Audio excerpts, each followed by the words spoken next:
Muy buenas noches. Se está viviendo ya el cierre de jornada y te iba a decir, se está convirtiendo en habitual este cierre de jornada que hacemos ya continuamente en Negocios Televisión, sobre todo por la importancia que están teniendo esas caídas en el mercado norteamericano, nunca compensadas por la subida, por ejemplo, que tuvimos ayer, y hoy tenemos otra vez una jornada después de ese dato de inflación que veíamos esta tarde bastante llamativa a la baja.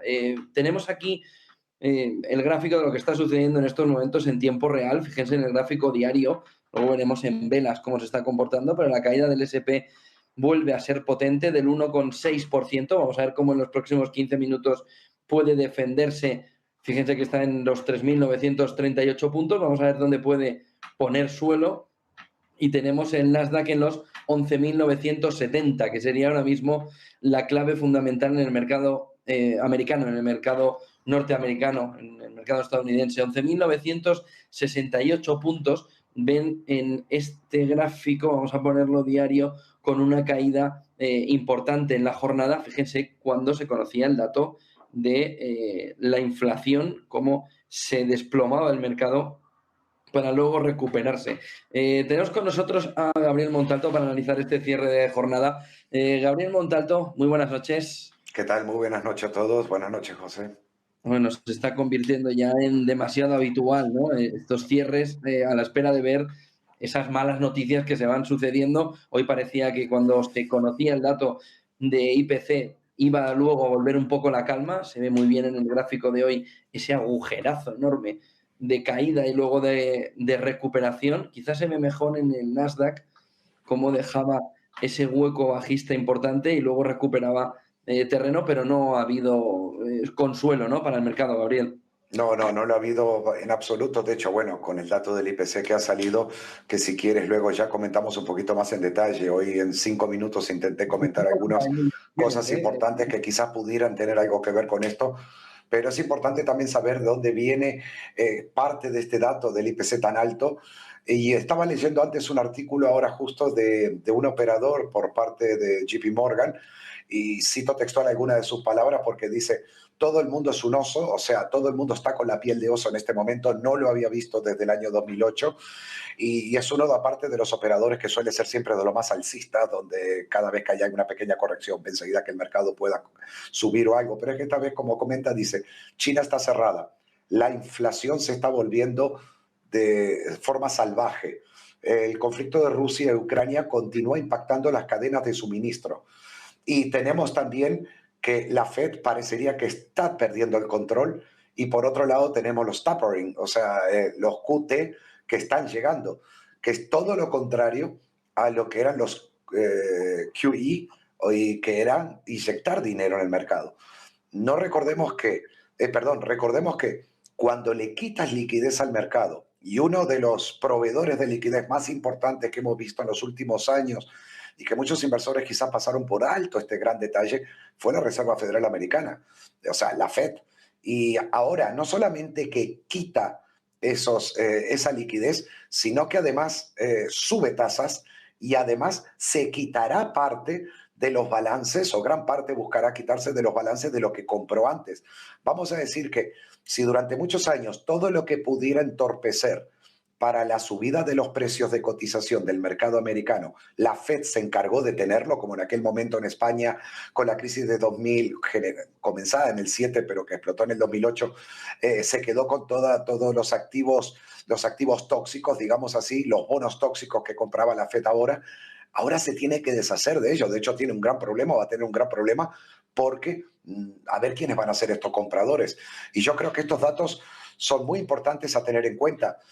El tema del IPC, volvemos a lo mismo, está muy vinculado. Había un gráfico que creo que lo podría encontrar en algún momento, pero que veía, y si no la dejamos para la próxima, veía la correlación que hay entre el aumento del precio del crudo ya desde los años 60, y en la crisis del 80 también del petróleo, y lo que ha hecho el índice del consumo, del precio del consumo al consumo, el IPC, perdón, respecto al petróleo. Y es algo muy importante. De hecho, la lectura que tuvimos del IPC hoy se refleja, del mes de abril, se refleja con los datos de marzo, y si la audiencia recuerda, en marzo hemos tenido a 125, 126, 124 dólares el barril cotizando al petróleo. Por lo tanto, era lógico que en esos momentos, a ese coste de la materia prima, los costes energéticos, la gasolina, el diésel, que están en máximos absolutos ahora en los Estados Unidos, después veremos un gráfico también, iba a tener implicación directa en el IPC de ahora, de esos 2 puntos más de la última vez y más de lo que la gente esperaba. Perdona que me muteé. Decía que si cogemos los últimos informes que esta tarde la banca patrimonial, la banca privada norteamericana estaba analizando en el detalle de lo que estás comentando de la inflación, lo que más llama la atención de todos los informes, el último es el de Bank of America, que ahora si quieres también te comento detalles y le comentamos a la audiencia qué está diciendo Bank of America. El último es el de Bank of America, pero la mayoría va en una línea y es hasta qué punto un shock de oferta es tan fácil que no se desboque o que se pueda contener por parte de los bancos centrales. Es decir, aquí no estamos ante un problema de inflación que viene repercutido por lo que pueda suceder en un entorno de gasto de los hogares, de que un consumo, una demanda interna se ha disparado posterior al coronavirus y entonces simplemente subiendo tipos de interés, esa demanda interna va a caer. Y lo que está pensando el mercado, en estos informes lo que se dice es que no está fácil. Es que hoy hemos escuchado a Christine Lagarde, que ha hablado a mediodía, de comprar ya el discurso de los halcones del Banco Central Europeo cuando era la adalid de la inflación puntual, transitoria y no permanente. Y hoy ha comprado totalmente el discurso, ha abierto la puerta a las subidas de tipos en julio, cuando la última vez simplemente dijo que habría primero una retirada de estímulos en el inicio del tercer trimestre, no quedaba claro en qué momento del inicio del tercer trimestre, hoy se ha lanzado directamente en brazos de esa parte más hawkish del mercado, pone también fecha más o menos, en julio, a la primera subida de tipos del BCE, Gabriel, desde 2011. La primera subida de tipos del BCE desde 2011. Y con la duda de si esa subida de tipos de interés puede ahogar la economía.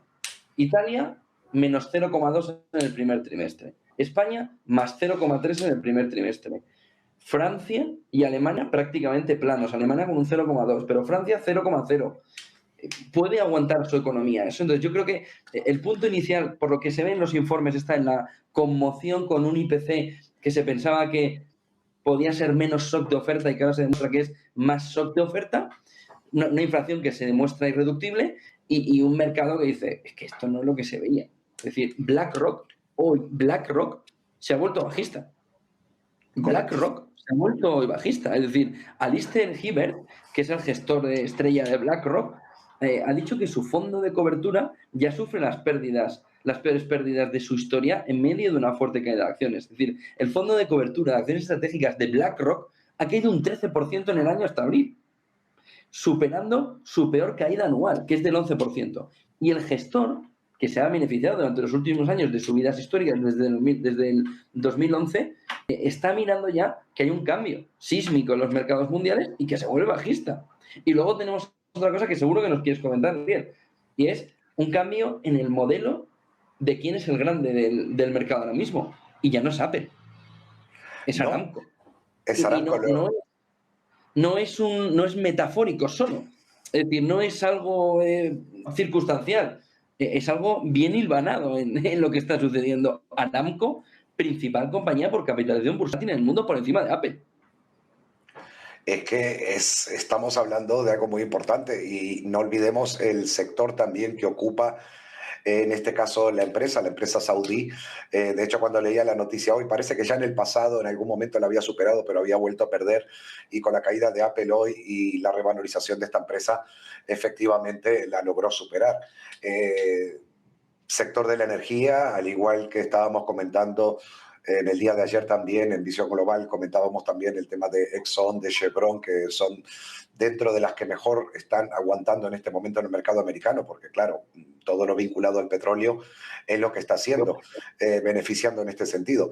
Te quería mostrar ahora rápidamente, estoy compartiendo una pantalla aquí con una especie de, bueno, con unos gráficos, unos datos, que para ver sobre todo si se pudiera mostrar cuáles son las partes del IPC que más impactaron, porque creo que es importante también tenerlo. Y tenemos tanto lo que era, no sé si se ve o amplía un poco más.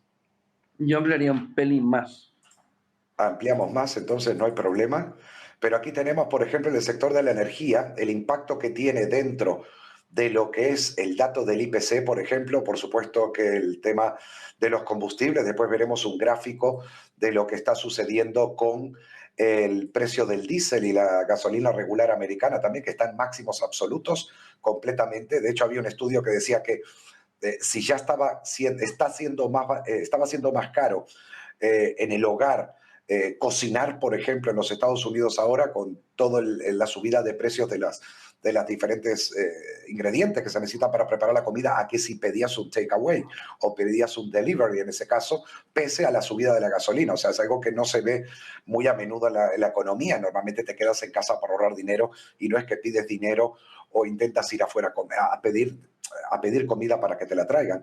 Entonces tenemos por un lado que el tema alimenticio es uno de los que más ha influido y por otro lado el tema de la gasolina. Se está hablando también de que, bueno, ha caído en picada lo que es el tema de las reservas del petróleo, que también va a ser un problema. Eso va probablemente a presionar más al alza.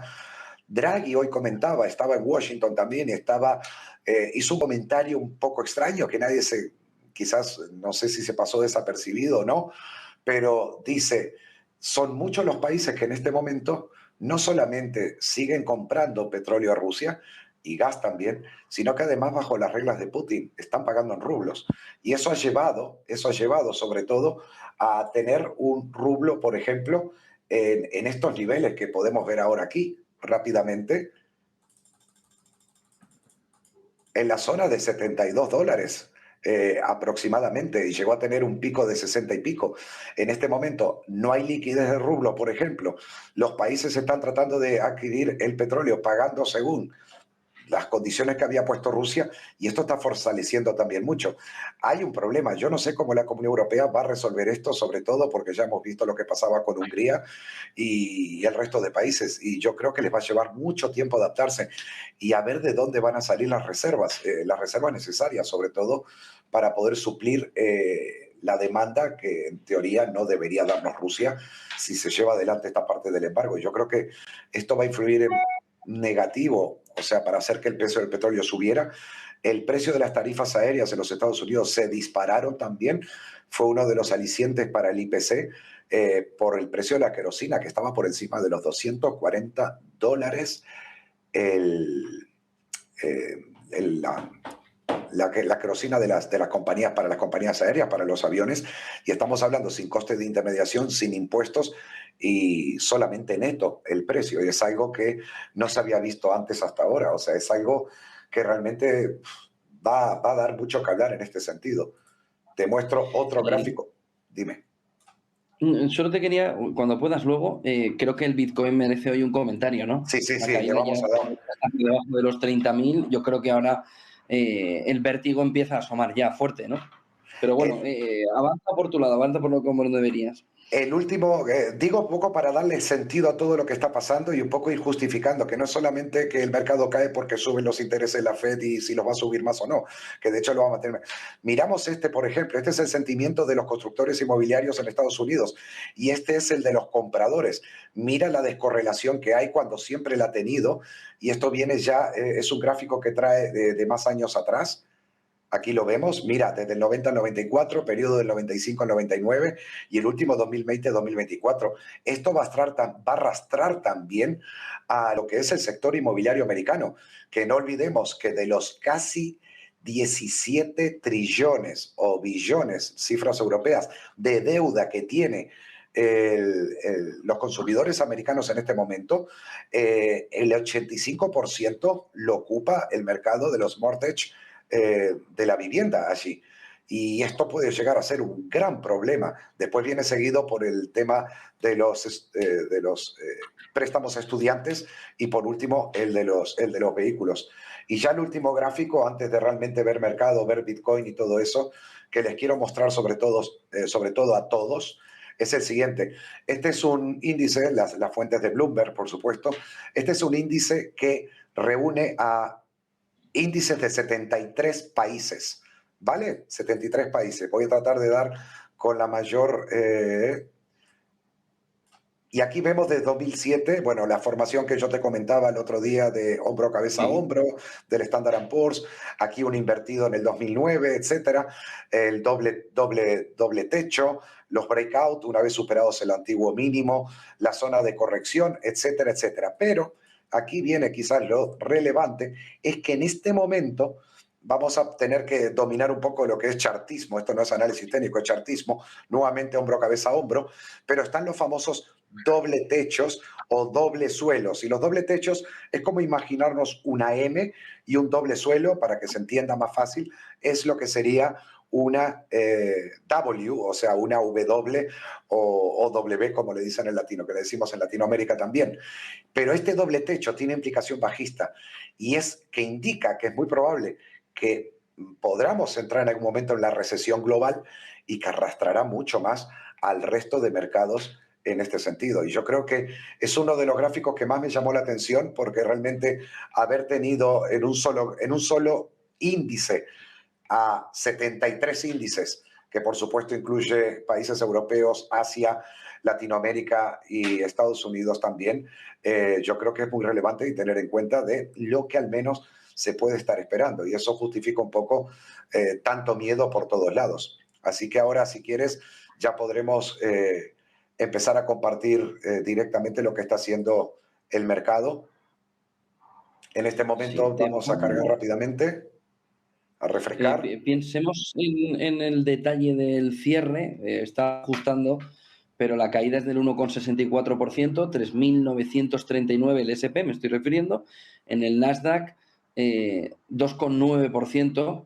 Si lo vemos en futuros, 11.966. No ha habido consuelo durante todo el día para el mercado. Se viene dejando en lo que va de semana, en una semana vista, el Nasdaq un 10%, más de un Mucho. 25% en lo que va de año. Un 10% solo en una semana, en 5 sesiones, 9,9. El S&P 500 en 5 sesiones, un 7,3%. Un Eso. 7,3%. Y Bitcoin lleva más de un 50% desde noviembre del 21. Correcto. Pero bueno, en el caso de Bitcoin es un poco diferente. Sé que a mucha gente ahora, de hecho hoy leía en una cuenta de Twitter también a alguien que decía dónde están los gurús que usando la astrología dan niveles de lo que va a ser Bitcoin.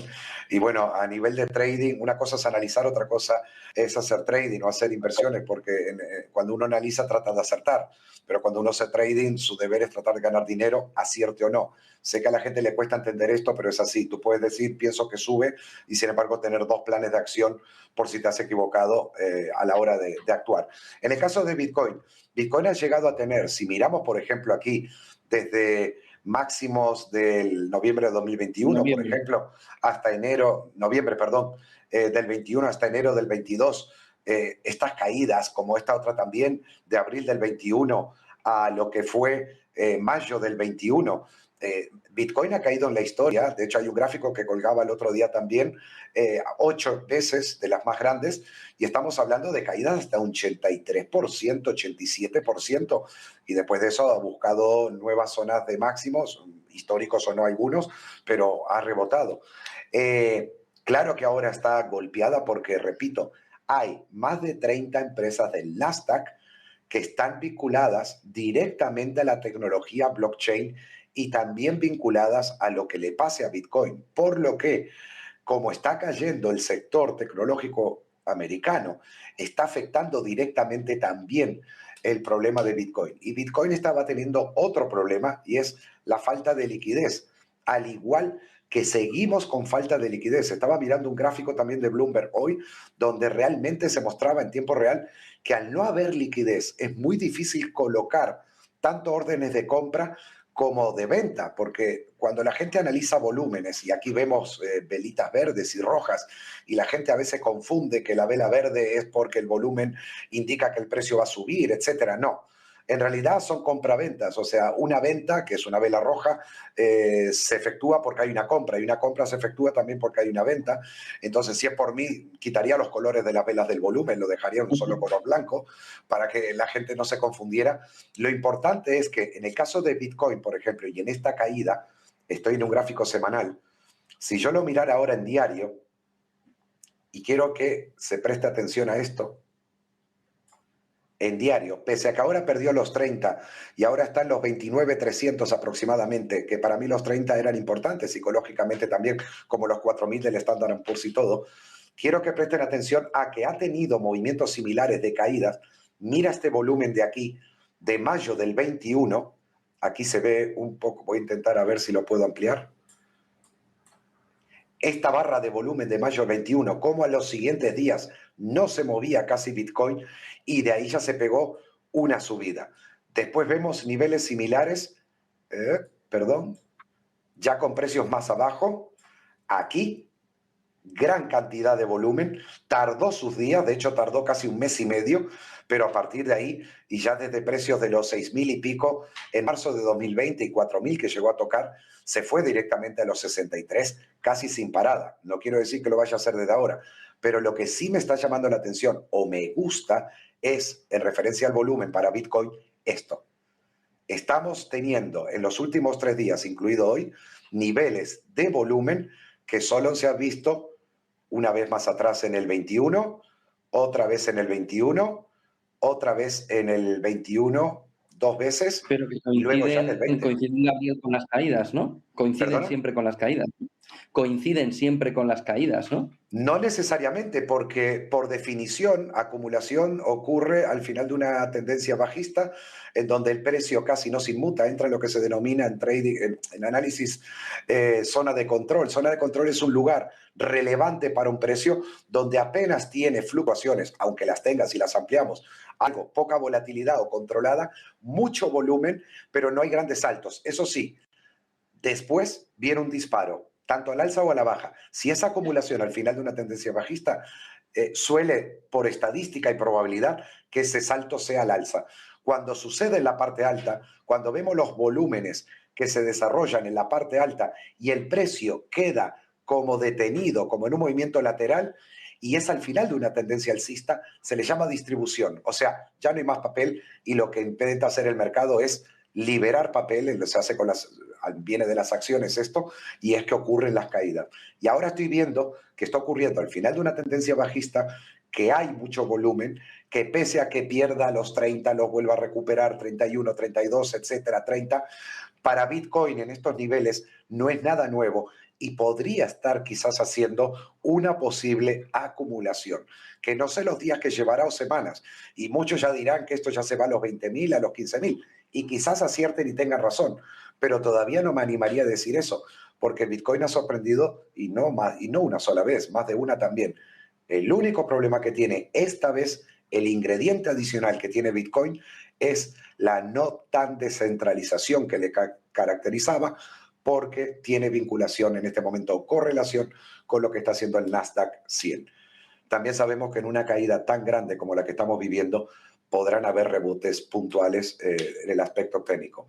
Pero hay una cosa que no había que hacerse. Ya cuando la Fed compraba o hacía los QE, habían vendedores que lo único que hacían era perder dinero. No le lleves la contra a la Fed y menos las políticas que está aplicando. Si la Fed está decidida a hacer que los mercados corrijan, que es lo que está sucediendo, y todas las medidas y decisiones que se están tomando están haciendo todo lo posible para que el mercado caiga, por algo lo están haciendo. Algún interés habrá, nada sucede por casualidad en trading y menos en economía, siempre a alguien le dará algún beneficio económico. Y cuando se vean las señales de que quieran hacer lo contrario, será el momento realmente de sumarnos, pero de momento especial cuidado.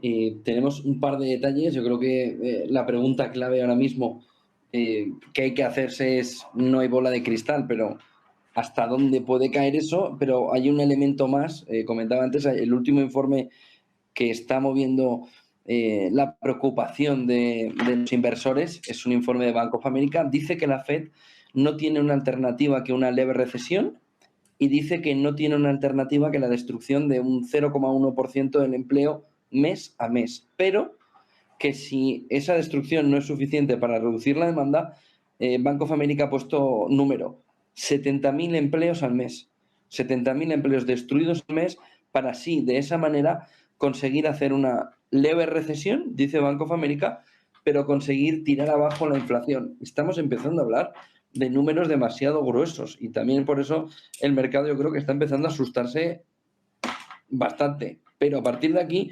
Gabriel, mañana, ¿qué pueden esperar los inversores? Hoy, por ejemplo, el IBEX 35 le hemos visto rebotar después de la noticia del IPC americano. ¿Qué puede pasar en Europa? ¿Qué puede pasar en el S&P? ¿Qué puede pasar en el Nasdaq? ¿Qué podemos vivir hasta el final de la semana? Esa yo sé que es la pregunta de la bola de cristal y lo que dije antes, o sea, no va de acertar aquí, sino sobre todo de tener un plan. En primer lugar, no bastaría un día de rebote mañana, aunque mañana los mercados rebotaran 2-3% y sería fabuloso. La gente no podría estar pensando de que aquí pasó lo peor. Hay que tener mucho cuidado.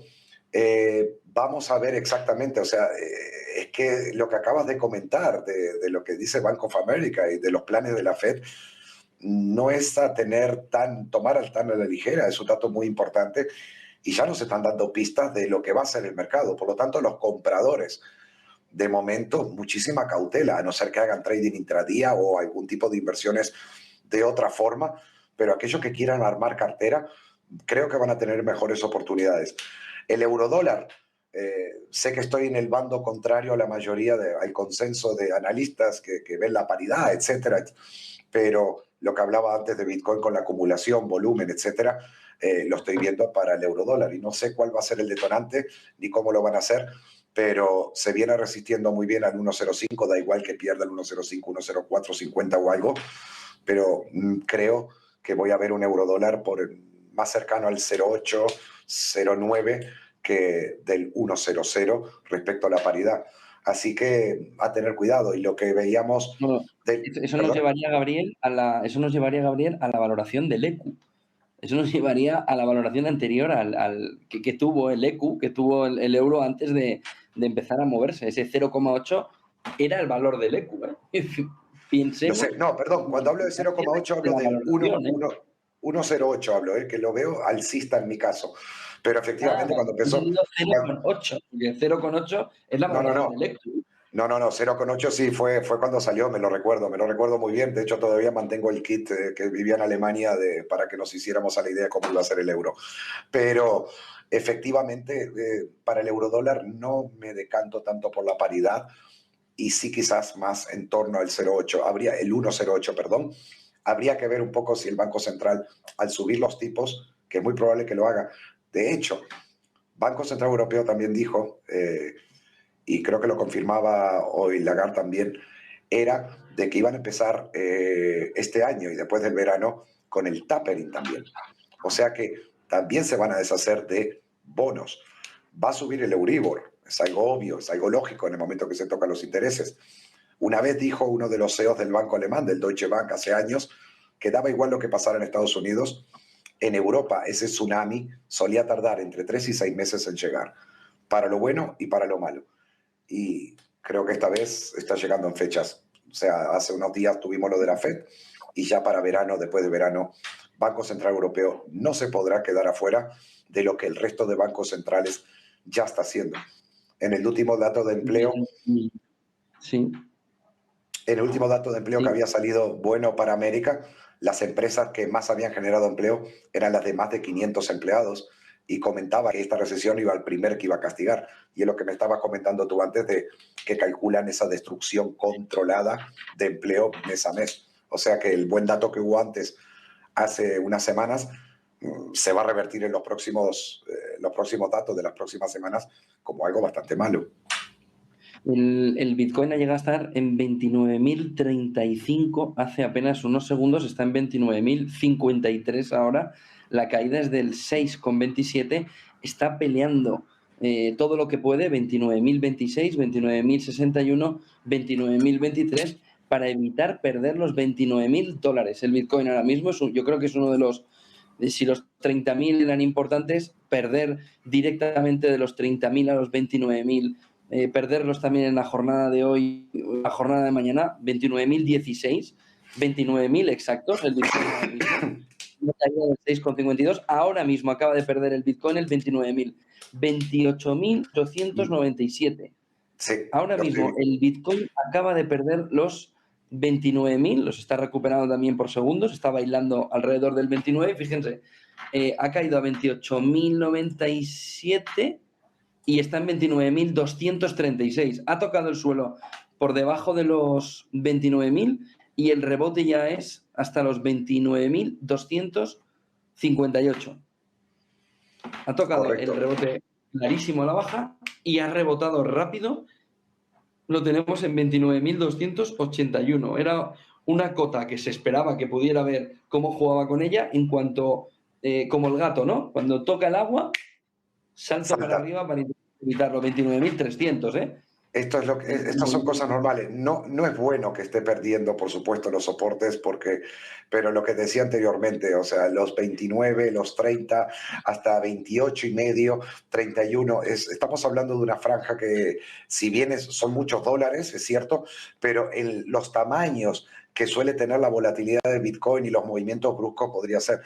A ver, le va a costar mucho a Bitcoin, y esto no es que sea la moneda en sí, aquí va un poco de la credibilidad y la confianza de los inversores, sobre todo. Hoy en el programa de Tiempo de Criptos, que si tiene oportunidad alguien de verlo, mostraba algo que creo que es muy relevante. Se habla de las ballenas, no sé si sabes o has escuchado de las famosas ballenas, pero sí, han aumentado en los últimos días las billeteras de más de 10.000, de igual o más 10.000 bitcoins. Y las de una bitcoin, también en posesión, están llegando ya a 893.000, 894.000. También han hecho un gran rally. Significa de que tanto wallets o monederos o direcciones pequeñas de igual o mayor a una bitcoin y las de 10.000 bitcoin están acumulando bitcoins. Y cuando miraba el gráfico o lo mostraba en la pantalla y miramos en el pasado, es cierto que el precio no reaccionó enseguida, pero pocas veces fueron que las ballenas o las grandes carteras que acumulan muchas bitcoin se han metido para que el precio luego no subiera. O sea, la estadística, lo que digo, y la probabilidad lo demostraban. Pudiera ser que ahora Bitcoin hiciera algo completamente diferente a lo que sucedió en los últimos 10 años. Pero de momento sí. Lo único que puedo analizar es lo sucedido, porque lo más probable que suceda. Si te parece, Gabriel, podemos ir poniendo fin a este pequeño resumen sobre lo que está sucediendo en el cierre del mercado americano. SP500 en el contado caída del 1,6%, 3.935. Nasdaq en continuo ha recuperado los 12.000, 12.015, 12.016, con una caída en el día del 2,53. Estamos hablando siempre en el Nasdaq del continuo. Y Bitcoin, 29.090. Ha caído por debajo del 29.000, ha rebotado y otra vez vuelve a 29.060, otra vez vuelve a juguetear con los 29.000 puntos. Vamos a ver cómo va avanzando durante la jornada. ¿Alguna cosa más para apuntar, Gabriel, antes de más? Nada, a observar el mercado, estar sobre todo muy tranquilos, asegurar carteras a aquellos que tengan algo de temor y a ver, las correcciones, lo bueno que han tenido es que después se han podido recuperar, pero recordemos que subimos en escalera y caemos en ascensor en los mercados financieros. Hasta ahora siempre ha sido así. Gracias, Gabriel Montalto, y gracias a todos ustedes también por acompañarnos en este cierre del mercado aquí en Negocios Televisión. Gabriel, hasta mañana. Buenas Hasta noches. mañana. Buenas noches. Y a ustedes también, buenas noches o buenas tardes, depende de si nos estáis viendo también desde al otro lado del Atlántico. Buenas noches o buenas tardes. Buen negocio. Hasta mañana.